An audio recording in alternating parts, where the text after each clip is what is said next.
चलिए दोस्तों, आज की इस शानदार कहानी की शुरुआत करते हैं जो आपके दिल को छू जाएगी।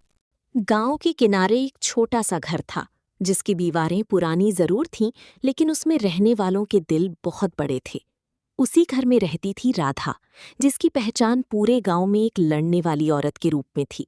लोग उसे कभी समझ नहीं पाए, क्योंकि उसके हर झगड़े के पीछे एक कहानी थी, एक दर्द था जिसे उसने कभी किसी के सामने खुलकर नहीं बताया। राधा बचपन से ही अलग स्वभाव की थी। जब दूसरे बच्चे खेलते थे, तब वो अपनी छोटे भाई बहनों का ख्याल रखती थी। घर की जिम्मेदारियों ने उसे जल्दी बड़ा बना दिया था। पिता अक्सर बीमार रहते और माँ खेतों में काम करती थी। ऐसे में राधा ही घर का सहारा थी। उसने बचपन में ही सीख लिया था कि अगर अपने हक के लिए आवाज नहीं उठाओगी तो कोई तुम्हें दबा देगा। समय बीतता गया और राधा की शादी पास के गांव में हो गई। शुरू में सब कुछ ठीक था, लेकिन धीरे धीरे उसकी असली परीक्षा शुरू हुई।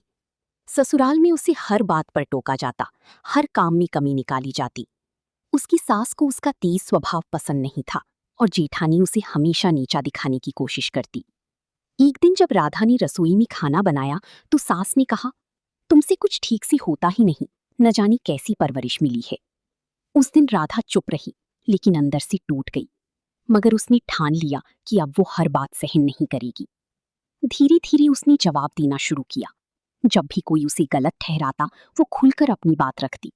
गांव में उसकी छवि बनने लगी, लड़ने वाली बहू। लोग उसके पीछे बातें करते, लेकिन सामने आने से डरते। उसका पति मोहन शुरू में उसे समझाने की कोशिश करता था, राधा थोड़ा शांत रहा करो, सब ठीक हो जाएगा। लेकिन राधा का जवाब हमेशा एक ही होता, अगर मैं चुप रहूंगी तो कोई मेरी इज्जत नहीं करेगा। समय के साथ हालात और बिगड़ते गए। एक दिन बात इतनी बढ़ गई कि पूरे गांव के सामने झगड़ा हो गया।